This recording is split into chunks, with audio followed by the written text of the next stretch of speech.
आप सभी को आपके अपने यूट्यूब चैनल के बेसिस स्टडी पर सभी लोग को स्वागत करता हूं। हम लोग सॉल्व कर रहे थे प्रीवियस ईयर्स के क्वेश्चन।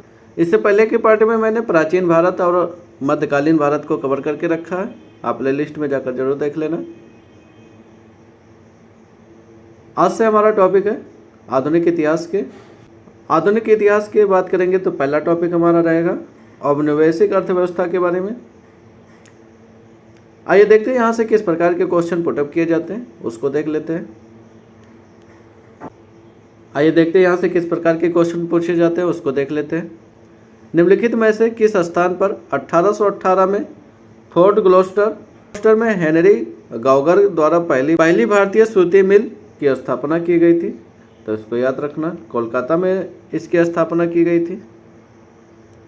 वर्ष 1818 में फोर्ट ग्लौस्टर में हेनरी गॉगर द्वारा पहली भारतीय सूती मिल की स्थापना कोलकाता में की गई थी। भारत की पहली आधुनिक सूती कपड़ा मिल की स्थापना 1854 में बम्बई के कवासजी नानाभाई डाबर द्वारा की गई थी। तो इसको याद रखना। अगर आधुनिक सूती कपड़ा मिल की बात करेंगे तो 1854 में स्थापना हुई थी। और वहीं पहली भारतीय सूती मिल की बात करेंगे तो 1818 में कोलकाता में की जाती है। आगे बात कर लेते हैं। निम्नलिखित में से किसे अंग्रेजों द्वारा शुरुआत किए गए सबसे महत्वपूर्ण योगदानों में से एक माना जाता है? तो इसको याद रखना, रेलवे को। रेलवे के अंग्रेजों द्वारा शुरुआत किए गए सबसे महत्वपूर्ण योगदानों में से एक माना जाता है। भारत में रेलवे सर्वप्रथम 16 अप्रैल 1853 को लॉर्ड डलहौजी द्वारा चालू किया जाता है। यानी लॉर्ड डलहौजी के शासनकाल में 1848 से लेकर 1856 मध्य में इनका शासनकाल है। इसी के मध्यकाल में बम्बई से थाने के बीच में 34 किलोमीटर की रेल चलाई गई थी। तो इसको याद रखना। आगे बात कर लेते हैं। अगला क्वेश्चन हमारा क्या करा? अस्थाई बंदोबस्त सबसे पहले शुरू किया गया था, कहाँ पर शुरू किया गया था? तो इसको याद रखना, बंगाल और बिहार में अस्थाई बंदोबस्त का सबसे पहले शुरुआत किया गया था। अस्थाई बंदोबस्त सबसे पहले बंगाल और बिहार में शुरू किया गया था। अस्थाई बंदोबस्त, इसका दूसरा नाम इस्तमरारी बंदोबस्त, ईस्ट इंडिया कंपनी और बंगाल के जमींदारों के बीच कर वसूलने से संबंधित एक अस्थायी व्यवस्था है समझौता था, जिसे बंगाल में लॉर्ड कॉर्नवालिस मार्च 1793 को लागू किया था। तो इसको याद रखना। अस्थायी बंदोबस्त कब लागू हुआ था? 22 मार्च 1793 में यह लागू किया जाता है। तो इसको याद रखना। इस व्यवस्था के तहत की बात करेंगे तो 10/11 भाग सरकार का तथा 1/11 भाग जमींदारों को निश्चित किया जाता था। यह व्यवस्था ब्रिटिश शासन द्वारा भारत के 19% भूभाग में विस्तृत थी। तो इसको याद रखना। बात कर लेते हैं। फिल इन द ब्लैंक आपको भरना है। ब्रिटिश सरकार ने भारत में सरकार की संरचना में कुछ सुधारों की घोषणा की, जिन्हें मार्ले मिंटो सुधार के रूप में जाना जाता है। यह कब आया था? तो इसको याद रखना। 1909 में आया था। तो इसको याद रखना। 1909 ईस्वी में भारत शासन अधिनियम को भारत के सचिव वायसराय के नाम पर मार्ले मिंटो सुधार भी कहा जाता है इसको। इस एक्ट के तहत केंद्रीय व प्रांतीय विधानमंडलों के आकार में शक्ति के वृद्धि के लिए लाया गया था। मुस्लिमों के लिए पृथक निर्वाचन एवं मताधिकार की व्यवस्था की गई थी। इसके तहत परिणाम स्वरूप हुआ क्या था? मुस्लिम और हिंदू में दरार पैदा हुआ था। आगे बात कर लेते हैं। भारत में पहली रेलगाड़ी किस वर्ष में और किन दो स्थानों के बीच में चलाई गई थी? तो इसको याद रखना।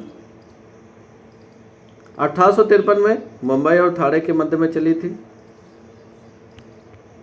भारत में पहली रेलगाड़ी लॉर्ड डलहौजी के शासनकाल में 16 अप्रैल 1853 में स्टार्ट किया गया था। आगे बात कर लेते हैं। अगला क्वेश्चन हमारा क्या करा?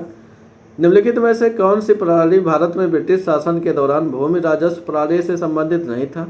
तो इसको याद रखना। कौन सा था? दस्तक। अंग्रेजों के आगमन से पूर्व भारत में जो परंपरागत भूमि व्यवस्था कायम थी, उसमें भूमि पर किसानों का अधिकार था तथा फसल का एक भाग सरकार को दे दिया जाता था। वर्ष 1965 में इलाहाबाद की संधि के द्वारा ईस्ट इंडिया कंपनी ने बंगाल और बिहार उड़ीसा दीवानी प्राप्त कर ली थी।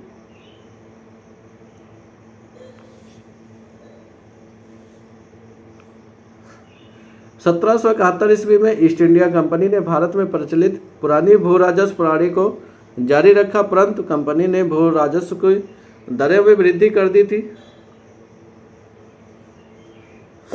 तो इसको याद रखना, 1771 में भू राजस्व की प्रणाली में दरों में वृद्धि कर दिया गया था। मुख्य रूप से अंग्रेज ने भारत में 3 प्रकार की भू राजस्व पद्धति लागू किया था।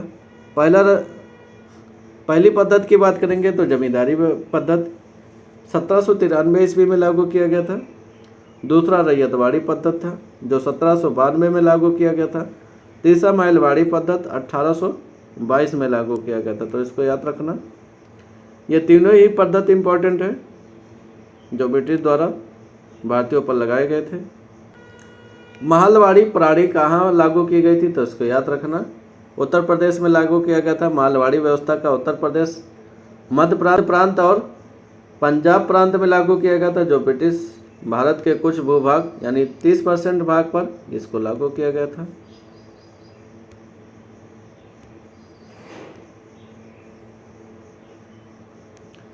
महलवाड़ी व्यवस्था के बारे में बात कर लेते हैं। तो महल का तात्पर्य है जागीर या गांव होता था। ग्राम या महल पर आधारित भू व्यवस्था के साथ रैयतवाड़ी बंदोबस्त की व्यवस्था नीति को मिलाकर लागू की गई थी। हार्ट मैकेंजी इसके जन्मदाता माने जाते हैं। तो इसको याद रखना, महलवाड़ी के जन्मदाता कौन थे? तो हार्ट मैकेंजी थे। 1819 में प्रतिवेदन में महलवाड़ी व्यवस्था का उल्लेख 1822 में इसे लागू किया गया था। तो इसको याद रखना, 1819 में यह एक्ट बनकर तैयार होता, लेकिन 1822 में इसको लागू किया गया था। आगे बात कर लेते हैं। अगला क्वेश्चन हमारा क्या कह रहा है, निम्नलिखित में से किसने सबसे पहले धन की निकासी का सिद्धांत प्रतिपादन किया था? तो इसको याद रखना, दादा भाई नौरोजी जी ने यह सिद्धांत का प्रतिपादन किया था। दादा भाई नौरोजी ने अपने पुस्तक poverty and un-British rule of India में सबसे पहले धन निकासी का सिद्धांत प्रतिपादन किया था। उन्होंने धन निकासन को सभी बुराइयों की बुराई कहा। तो इसको याद रखना। आगे हम लोग बात कर लेते हैं। अगला टॉपिक हमारा है समाचार पत्र एवं पत्रिकाएं के बारे में। आइए देखते हैं यहाँ से किस प्रकार के क्वेश्चन पुटअप किए जाते हैं, उसको देख लेते हैं। लंदन से इंडियन सोशियोलॉजिस्ट का प्रकाशन किसने किया था? तो इसको याद रखना, श्याम जी कृष्ण वर्मा जी ने इसका प्रकाशन किए थे। इंडियन सोशियोलॉजिस्ट एक भारतीय राष्ट्रवादी पत्रिका थी। तो इसको याद रखना, इम्पोर्टेंट है ये पत्रिका। इसे लंदन से भारतीय समाजशास्त्री श्याम जी कृष्ण वर्मा जी द्वारा 1905 में इसका प्रकाशन किया जाता है। तो इसको याद रखना, कब किया गया था इसका प्रकाशन? 1905 में इंडियन सोशियोलॉजिस्ट पत्रिका का प्रकाशन। आगे बात कर लेते हैं। गुरुमुखी कागज स्वदेश सेवक के नाम से प्रचलित था, जिसमें सामाजिक सुधार का समर्थन किया जाता था और साथ ही भारतीय सैनिकों से अंग्रेजों के विरुद्ध विद्रोह करने की मांग की गई थी। को स्वतंत्रता संग्राम के दौरान वैंकूवर से फिल इन द ब्लैंक आपको भरना है द्वारा प्रकाशित किया था। तो किसने यह प्रकाशित किया था? तो इसको याद रखना, जीडी कुमार जी ने यह प्रकाशित किए थे। जीडी कुमार ने इंडिया हाउस यानी लंदन की तर्ज पर वैंकूवर यानी कनाडा में स्वदेश सेवक होम की स्थापना किया था। स्वदेश सेवक नामक पत्र प्रकाशित किया जो सामाजिक सुधारों के साथ साथ सैनिकों से विद्रोह की मांग करता था। इसको याद रखना।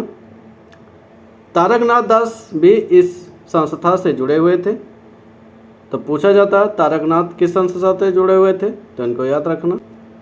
आगे बात कर लेते हैं। अगला क्वेश्चन हमारा क्या कह रहा है, 1881 में केसरी अखबार की स्थापना किसने किया था? तो इसको याद रखना, बाल गंगाधर तिलक द्वारा इसकी स्थापना किए जाते हैं। केसरी मराठी भाषा का एक समाचार पत्र था जिसका प्रथम अंक सन 1881 में बाल गंगाधर तिलक द्वारा प्रकाशित किया गया था। इस पत्र का उपयोग भारतीय स्वतंत्रता संग्राम को वाणी देने के लिए किया जाता था। यह समाचार पत्र आज भी तिलक जी के वंशजों यानी केसरी मराठा ट्रस्ट पर प्रकाशित किया जाता था, इसको याद रखना। बाल गंगाधर तिलक का यह पत्रिका था। आगे बात कर लेते हैं। अगला क्वेश्चन हमारा क्या कह रहा है, निम्नलिखित में से कौन से राष्ट्र नेता poverty and un-British rule of India के लेखक थे? तो इनको याद रखना। दादा भाई नौरोजी जी इसके लेखक माने जाते हैं। दादा भाई नौरोजी ब्रिटिश कालीन भारत के एक प्रसिद्ध पारसी बुद्धिजीवी, शिक्षा शास्त्री, राजनीतिक और राष्ट्रीय सामाजिक नेता थे, तो इनको याद रखना। इन्हें भारत का वयोवृद्ध पुरुष कहा जाता था। दादा भाई नौरोजी ने अपनी पुस्तक यानी poverty and un-British rule of India के लेखक हैं। इसी में इन्होंने आर्थिक निकास यानी धन निकासन की अवधारणा को प्रस्तुत किया था।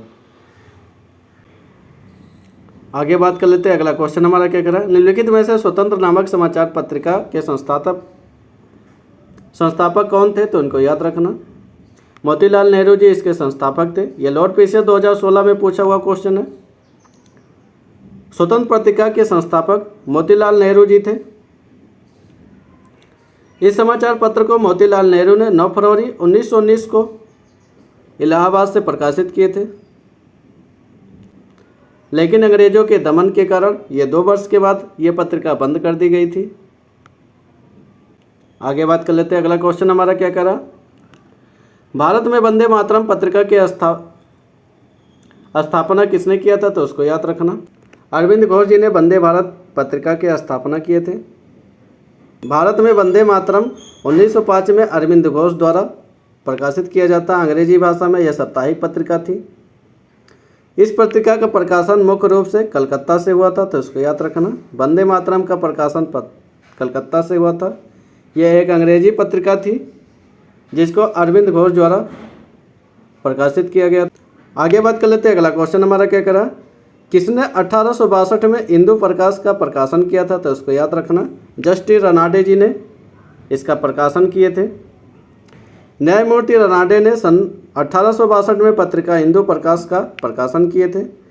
न्यायमूर्ति रनाडे एक ब्रिटिश काल के भारतीय न्यायाधीश, लेखक और समाज सुधारक थे, तो इनको याद रखना।